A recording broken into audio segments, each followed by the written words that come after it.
Throughout Overwatch League competition, we've seen teams continuously adapt and improve, looking for every possible advantage they can get, no matter how small. In this video, we're going to be taking a look at a couple of these microplays, which might be too small to merit a full-length analysis video but are no less interesting or important.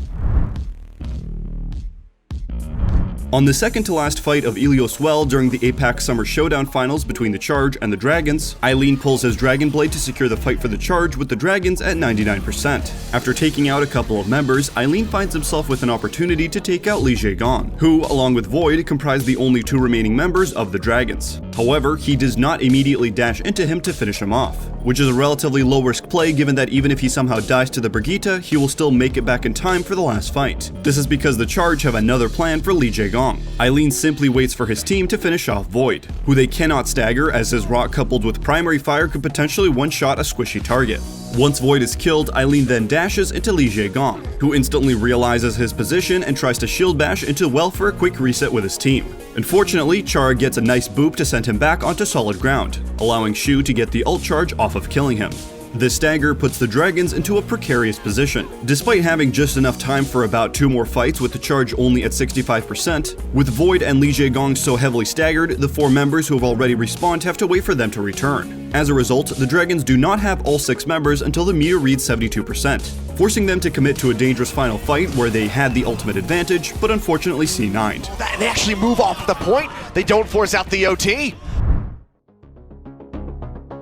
One thing that's clear from watching the Charge play this season is that they tend to not let the enemy Sombras do as they please. During the finals of the 2020 Summer Showdown, we were once again able to witness a great example of the raw talent of the Charge roster in the form of a great EMP denial from Krong on Sigma and Chara on his signature Brigitte. After starting off the first round of Busan, dealing sporadic bursts of damage and going for the occasional max range hack, the Shanghai Dragons' Lip on Sombra finally manages to farm up his EMP. Seeing that several members of the Charge are grouped in a choke, Lip seizes the opportunity and primes his translocator overhead to go for a devastating aerial EMP. However, even in such a tense match and having so much to already focus on as a tank, Krong was able to spot the translocator in flight on the left side of his screen, and immediately responded with fantastic accretion that managed to rock the enemy Sombra mid-EMP cast. And as we mentioned, credit is also due here for the Charge's team captain. Zooming out from Krong's POV, we see that Chara had an equally insane reaction time, as he also responded perfectly to an impending EMP from the skies with a well-timed hook shot that was also able to connect. So even if Krong had messed up his rock timing, Chara had him and the team covered.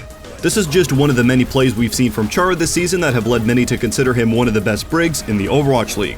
To put things in perspective, when this occurred on the stream, it was unfortunately off camera, but was so fast that it left the casters confused as to what had even happened to the EMP. Lit EMP'd, and I didn't see where it was, and I don't think he hit anybody either, so maybe we'll get some insight onto that one. Either way. The level of skill demonstrated in this moment that allowed them to avoid a potentially lost team fight and the split-second reaction times needed to pull this off is a testament to the abilities of the Charge and their status as one of the best teams in the Asian Pacific. We've all seen plays from great hitscan players landing unbelievably clutch shots on heroes like Widowmaker, but not many people would associate the same concept with Orisa. However, you might change your mind after you see what Smurf managed to literally pull off when the Shock went up against the Fusion in the seeding match for the Summer Showdown. After taking control of the Well on Ilios, the Shock continue to press their lead after Smurf on Orisa, who threads the needle as he deploys a super long-range halt towards the Fusion spawn ship. Aiming it at the small gap by the right ramp at the edge of the map while just barely clipping the adjacent building, Smurf's halt flew past so innocently before being activated at the exact moment when his unfortunate victim, Fury, respawns and walks out, effectively yoinking him off the map. Faced with the prospect of a staggered spawn and his team fighting down a Sigma when the Shock were well on their way to fully capturing the point, Fury is put into an impossible decision and is forced to use his gravitic flux to take flight in order to prevent an untimely demise. For the Fusion, losing a flux was probably the best case scenario here, because if Boombox had left spawn just a little bit faster, Smurf's halt would have actually been able to eliminate the enemy Batiste in addition to pulling the Fury Sigma. Without this valuable and difficult to charge ultimate, the Shock are able to use this to their advantage in the skirmish that followed, to help maintain their control of the point before eventually taking the map, and setting the tone for the rest of the series in which they won in dominant fashion. Flex DPS prodigy Sp9rk1e from the Paris Eternal was undoubtedly the standout star from the North American Summer Showdown, with his massive Dragon Blade setting up his team to win the tournament. In fact, he was so good that in the semifinals against the San Francisco Shock, the defending champions, he absolutely demolished his counterpart Rascal in the Genji duel on King's Row, racking up 21.4 final blows per 10 minutes compared to Rascal's 8.6. It should also be mentioned that reaching double digits in final blows per 10 at OWL level is already an extraordinary feat. Note also that Sp9rk1e had more than double his counterpart's Dragon Blade kills per 10. So what is it that makes his Dragon Blade so good? Well, for one, Sp9rk1e is extremely patient with his Dragon Blades. Consider the following clip, for example. With Sp9rk1e, he knows what he has to do. The blade is out, early deflect under very heavy pressure. The shock disengaged, but Twilight can't get away. Sp9rk1e still chases down. Let's rewind that.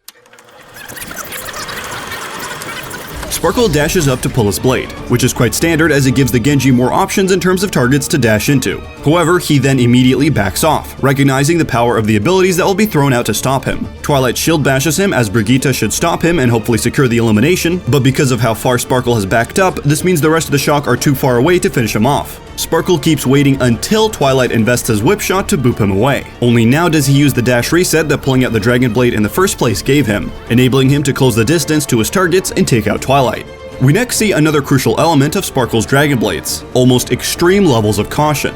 Despite the fact that Paris are up by 1, Sp9rk1e is acutely aware that he is dashing into almost a 1v5 here. He gets a swing onto Violet but knows that without his team's support, it is highly unlikely that ANS could headshot him, or Smurf could pull him back, so he instantly turns his back and runs. As it is, ANS still finds the shot onto him. But it goes to show just how difficult it is to get a good blade at the Overwatch League level. Let that be a message to gold Genjis everywhere. If you can't kill anything, there's no need to die trying. And that's all for this episode of Microplays. Which one was the most interesting? Do you have a play that we should take a look at? Let us know in the comments below.